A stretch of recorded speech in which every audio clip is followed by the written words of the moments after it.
Hi hello மக்களே, welcome to VJS atrocity vlogs. Veerapandi கோயில் திருவிழாங்க. சித்திரை 1 உங்களுக்கு வைகாசி ஒரு வாரம் வரைக்குமே இந்த திருவிழா இருக்கும். ஆனால் அந்த லாஸ்ட் 1 வீக் தான் திருவிழா செலிப்ரேஷன் ஆனால் அந்த 1 அங்கே போயிட்டு எல்லாம் கொண்டாடுறவங்க, தீச்சட்டி எடுக்கிறவங்க, காவடி எடுக்கிறவங்க, அலகு குத்துறவங்கன்னு எல்லோரும் நம்ம வீட்டிலேருந்து கிளம்பியாச்சு. கிளம்பினோடனே குட்டீஸ் எல்லாம் தூங்கிட்டாங்க. தூங்கினவங்கள திருப்பி நம்ம அப்பா வண்டியில் அள்ளி போட்டு கிளம்பிட்டோம். கிளம்பி அங்கே ரொம்ப தூரம் நடக்கணுங்க. வாக்கிங் இது ஸ்டார்ட் பண்ணிவிட்டு இறங்கிட்டோம். இறங்கி எல்லோரும் நடக்க ஆரம்பிச்சிட்டோம். குட்டீஸ் கொஞ்சம் தூரம் நடந்தாங்க, திருப்பி தூக்கணும், அந்த மாதிரி நடந்து போய்கிட்டே இருந்தோங்க. எல்லோரும் நம்ம குட்டீஸ் நடக்கிறத வேடிக்கை பார்த்து சிரிச்சுக்கிட்டு இந்த மாதிரி நம்ம பக்கத்தில் போனவங்களும் வந்தாங்க. இப்படி நடந்து போயிட்டுருக்க வழியிலே என்ன இருந்துச்சுன்னா, பாருங்கள் கம்பியில் நடக்கிறேன் பாருங்கன்னு ஒரு குட்டி பொண்ணு கம்பியில் நடந்துக்கிட்டு இருந்தாங்க. அதையும் கொஞ்சம் அங்கே வேடிக்கை பார்த்துட்டு அங்கே கொஞ்சம் சில்லற காசுகள் எல்லாம் எல்லோரும் போட்டாங்க. அப்புறம் என்ட்ரன்ஸ் தம்பி ஒய்ஃபு, தம்பியோட பொண்ணு கரிஷ்மா எல்லோரும் ஒரு ஃபோட்டோ எடுத்துக்கிட்டாங்க. அங்கே பார்த்திங்கன்னா ஒருத்தர் தீச்சட்டி எடுத்து அலகு குத்தி பயங்கரமான ஒரு ஆட்டத்தில் ஆடிக்கிட்டு இருந்தார். அதையும் ஒரு பெரிய ஷூட்டை போட்டுட்டு பயங்கரமான ஒரு அருளில் ரவுண்ட் அப் பண்ணிவிட்டு அவங்க ரிலேஷன்லாம் நின்றுட்டு இருந்தாங்க. அது ஒரு ஷூட் பண்ணோம். இது ஒரு சாம்பிள் தாங்க. இந்த திருவிழாவுக்கு வந்திங்கன்னா எக்கச்சக்கமான பேர் இருப்பாங்க. நமக்கு விலகி போகிறதுக்கு கூட இடம் இருக்கவே இருக்காது. முடிச்சுட்டு தேங்காய் வாழைப்பழம் அபிஷேகம்லாம் வாங்கிட்டு கோயில் என்ட்ரன்ஸில் நடக்க ஆரம்பிச்சிட்டோம். ஓகேங்களா? ஸோ அதில் பார்த்திங்கன்னா பொது வழி தரிசனத்தில் தான் நம்ம போனோம். காசு கொடுத்து போல் நிறைய வளைவுகள்ங்க. ஏறி போகணும். ஏன் பொண்ணு ஸ்ரீனிகாவை நான் தூக்கிக்கிட்டேன். குட்டி பாப்பா இந்த உலகத்தை பார்க்க வந்த நம்ம வீரமித்ராவை அம்மா தூக்கிக்கிட்டாங்க. அதுக்கப்புறமா கரிஷ்மாவை என் தம்பி தூக்கிக்கிட்டான். அப்பா எல்லோரும் லக்கேஜ் வச்சுட்டு எங்கள் காவியா என் எல்லாரும் நடக்க ஆரம்பிச்சிட்டோம். ஒரு வழியாக கோயில் என்ட்ரன்ஸ் ஃபுல்லாக போயிட்டு தேங்காய் வாழைப்பழம் அபிஷேகத்தை முடிச்சுட்டு அடுத்து மாவிளக்கு எடுக்கிற நிகழ்ச்சிக்கு தாங்க வந்தோம். ஓகேங்களா? லைனில் போகிறப்ப நிறைய சேட்டைங்க தான். மாவிளக்கு ஃபஸ்ட்டு தம்பி ஒய்ஃப் எடுத்தாங்க. அது முடிச்சுட்டு என்னோடய தம்பி பொண்ணுக்கு கரிஷ்மாவுக்கு எடுத்தோம். அப்புறமா சுற்றி இருக்கவங்க பாருங்கள் எவ்வளோ கூட்டம், எவ்வளோ மக்கள் எடுத்துகிட்ருக்காங்க. நீங்களே பாருங்கள், அந்த அளவுக்கு கூட்டாங்க. ஓகேங்களா? அவளையும் படுக்க போட்டு சாமியை கும்பிடுன்னு சொன்னால் என் தம்பி உடனே கும்பிட ஆரம்பிச்சிட்டா. அவளுக்கும் மாவிளக்கு எடுத்துட்டோம். அப்புறமா ஃபர்ஸ்ட் டைமாக என்ட்ரி கொடுத்த எங்கள் வீரமித்ரா தம்பி பொண்ணு 2வது பொண்ணுக்கு எடுக்க வந்தோம். அதுக்கு முன்னாடி எங்கள் தம்பி ஒய்ஃப்க்கு நான் எடுத்தேன். அவங்களுக்கு எடுத்து முடிச்சுட்டு அப்புறமா தான் எங்கள் பாப்பாவுக்கு. அவள் எடுக்க ஆரம்பிச்சோன்னே பயங்கரமாக துள்ள ஆரம்பிச்சிட்டாங்க. அவளும் ஜாலியாக எடுத்து முடிச்சுட்டு அவளுக்கும், அதுக்கப்புறமா என் பையனுக்கு, அப்புறமா என் பொண்ணுக்கு, அப்புறம் எனக்குன்னு இந்த மாவிளக்கு நிகழ்ச்சியை நல்லாவே முடிச்சிட்டோம் நாங்கள். ஸோ அதெல்லாம் முடிச்சுட்டு அப்புறமா என்னங்க சுற்றி பார்க்க போகிறது தான். அப்படியே சுற்றி வந்தோம். தேர் அலங்காரத்தோடு நின்றுருந்துச்சு. அங்கேயும் அபிஷேகம் பண்ணுறவங்க பண்ணாங்க. அதை நம்ம ஒரு தரிசனத்தை போட்டுட்டு ஒரு வீடியோ பண்ணிவிட்டு அப்படியே நடக்க ஆரம்பித்தோங்க. கடையெல்லாம் சுற்றி பார்த்துட்டு அப்பா பொது வழியில் போய் நமக்கு ரொம்ப டயர்டாகிடுச்சுங்க. ஒரு டீ வடையை சொல்லுங்கள். நாங்கள் ஒரு டீ வடையை சாப்பிட்டுட்டு அப்படியே நடந்து போனோங்க. டீ வடையை சாப்பிட்டுட்டு அங்கே ஒரு நிலக்கடலை வாங்கிட்டு தம்பி ஒய்ஃபு கரிஷ்மாலாம் சாப்பிட்டாங்க. நம்ம அதுக்கு முன்னாடி நம்ம எல்லோரும் டீ பஜ்ஜியெல்லாம் சாப்பிட்டோங்க. இது பார்த்திங்கன்னா நைட்டு சாமி ஊர்வலம் வரும். அந்த பல்லக்கு தான் மயில் டிசைனில் அலங்காரம் பண்ணியிருக்காங்க. பார்த்திங்களா? சாப்பிட்டுட்டே இருக்காங்க. எவ்வளோ ஜனங்கள் நடந்து வராங்கன்னு பாருங்கள். ஸோ நம்ம இந்த இதில் கூட்டத்தில் கேர்ஃபுல்லாக தாங்க நம்ம குழந்தைங்கள்லாம் பிடிச்சிக்கணும். பத்திரமா நம்ம பொருளை நம்மளே தான் வச்சுக்கணும்.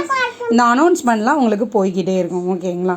ஸோ நிறைய கடைங்க, ஸ்நாக்ஸ் கடைங்க, எண்ணெய் கிளிப்பு இந்த மாதிரி கடைங்க, அப்புறம் பொரிக்கு கடைங்க அப்படின்னு.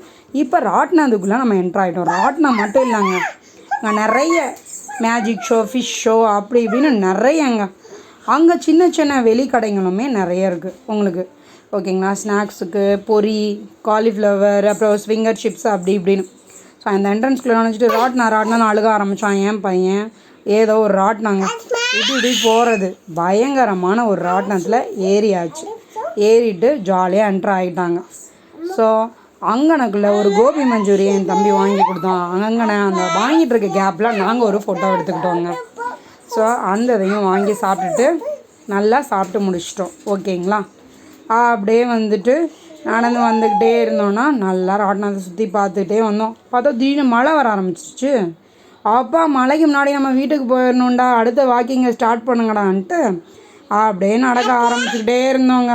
பார்த்திங்கன்னா நிறைய சுற்றி பார்த்துட்டே நடந்து வந்துக்கிட்டே இருந்தோம். ஸோ அதில் பார்த்திங்கன்னா ராட்டினத்தில் ஏறுறதுக்கு நமக்கு காசு தாங்க வேணும். அந்த அளவுக்கு நிறைய ராட்டினம், ரவுண்ட் சர்க்கிளு, ஜெயின்ட் வீலு, மேலே இருந்து கீழே வர்றது, மயில் அப்படி இப்படின்னு அப்புறம் பார்த்திங்கன்னா இங்கனக்குள்ளே பசங்கள்லாம் பயங்கர என்ஜாயபுளாக கொட்டு முழக்கத்தோடு ஆடிட்டு இருந்தானுங்க. அப்படியே நடந்து வர வழியில் பயங்கரமான கலகலப்பாக ஒரு ஆட்டம் இருந்துச்சுங்க. அங்கேயும் பார்த்திங்கன்னா வேண்டுதல் நிறைவேற்றுறவங்க தான் பசங்களும் முன்னாடி ஆடுறாங்க, அதுக்குள்ளே வந்து சாமி வந்து ஆடுறவங்களாம் ஆடிட்டு இருந்தாங்க. அதெல்லாம் ஒரு ஷூட்டிங்கை போட்டு அது வந்து பார்த்திங்கன்னா ஃபஸ்ட்டு டே வந்து தம்பி போயிருந்தான் ஃப்ரெண்ட்ஸோட, அப்போ பண்ண ஷூட் தான். ஸோ அதெல்லாம் நம்ம பார்த்து முடிச்சுட்டு நீங்கள் வந்து ஃபஸ்ட் டைமாக இருக்கிறவங்களா இருந்தீங்கன்னா தேனி மாவட்டத்துக்கு சுத்துப்பட்டிக்கு 18 பட்டிக்கும் சொந்தமான வீரபாண்டி கௌமாரியம்மனுங்க. ஓகேங்களா, நீங்கள் ஒரு தடவை இந்த கோயிலை விசிட் பண்ணி பார்த்தீங்க, அந்த சித்திரை மாதம் லாஸ்ட் வீக்கில் விசிட் பண்ணி பார்த்தீங்கன்னா அவ்வளோ உங்களுக்கு பிடிக்கும். ஓகேங்களா, ஆற்றுமேட்டில் வந்து தண்ணி கரை புரண்டு ஓடும். அங்கே அருள் ஆடுறவங்க என்ன, தீச்சட்டி எடுக்கிறவங்க என்ன, சேத்தாண்டி வேஷம் போடுறவங்க என்ன, அதுக்கப்புறமா வந்து காவடி எடுக்கிறவங்க என்ன, ஆயிரங்கன்று பானை, இப்படி இந்த வீரபாண்டி கௌமாரியம்மனுக்கே சொந்தமானது மக்கள் தான். அதனால தான் மக்கள் அலையாக கூடுவாங்க இந்த கோயிலில். ஸோ நீங்களும் எந்த ஊரில் இருந்தீங்கனாலும் பரவாயில்லை, ஒரு தடவை இந்த கோயிலை விசிட் பண்ணி பாருங்கள். அந்த பாலை இறக்கத்துலாம் பார்த்திங்கன்னா தண்ணி அலை புரண்டு ஓடும், நிறைய பேர் குதித்து ஆடுவாங்க, அதில் விளையாடுவாங்க. ஸோ ஒரு என்ஜாயபிள் மூமெண்ட்டுங்க. ஓகேங்களா, ஸோ நீங்களும் வந்தீங்கன்னா அதை ஒரு தடவை விசிட் பண்ணி பாருங்கள். ஓகேங்களா, ஸோ நம்மளும் இதை விசிட் பண்ணி நல்லாவே என்ஜாய் பண்ணோம். நல்லா ஸ்நாக்ஸ் சாப்பிட்டோம், நல்லா சாமி கும்பிட்டோம், மாவிளக்கு எடுத்தோம், ராட்டினம் சுற்றினோம், எல்லாத்தையுமே பண்ணோங்க. இது வந்து ஆற்றுமேட்டுக்கு கீழே டவுனில் பாருங்கள் எவ்வளோ கூட்டம், எவ்வளோ மக்கள்னு. அந்த ஆற்றுமேட்டில் தாங்க வச்சு நம்மளுக்கு அந்த முங்கிட்டு, நம்ம அந்த புது ட்ரெஸ்ஸோடு முங்கிட்டு அந்த எல்லாமே பண்ணிட்டு வருவாங்க. ஓகேங்களா, ஸோ இது ராட்டினத்தோட அந்த பிக்சர் தான். ஸோ லாஸ்ட்டாக நம்ம அந்த கிளிப்பையும் வச்சுருக்கோம். ஓகேங்களா, நம்ம சேனலை இதுக்கு முன்னாடி சொல்ல மறந்துட்டேன், ஃபஸ்ட் டைமாக பார்க்குறவங்களா இருந்தீங்கன்னா சேனலை சப்ஸ்கிரைப் பண்ணிவிட்டு அந்த பெல் ஐக்கானை கிளிக் பண்ணுங்கள். நம்ம போடுற அப்டேட்லாம் உங்களுக்கு உடனுக்குடனே வரும். உங்களோட ஆதரவு தான் எங்களுக்கு ரொம்ப தேவை. ஓகேங்களா, ஸோ இந்த மாதிரி நிறைய ராட்டினம் இதெல்லாம் இருக்குது. நீங்கள் அப்படியே சுற்றி பார்க்க அந்த ஒரு நாள் போதாதுங்க, 7 நாளுமே நீங்கள் வந்து சுற்றி பார்க்கலாம். அந்த அளவுக்கு உங்களுக்கு சூப்பராக இருக்கும் இந்த திருவிழா. ஓகேங்களா, நீங்களும் விசிட் பண்ணி பார்த்துட்டு எப்படி இருக்குன்னு சொல்லுங்கள். தேங்க்யூ ஃபார் வாட்சிங். தேங்க்யூ மக்கள்.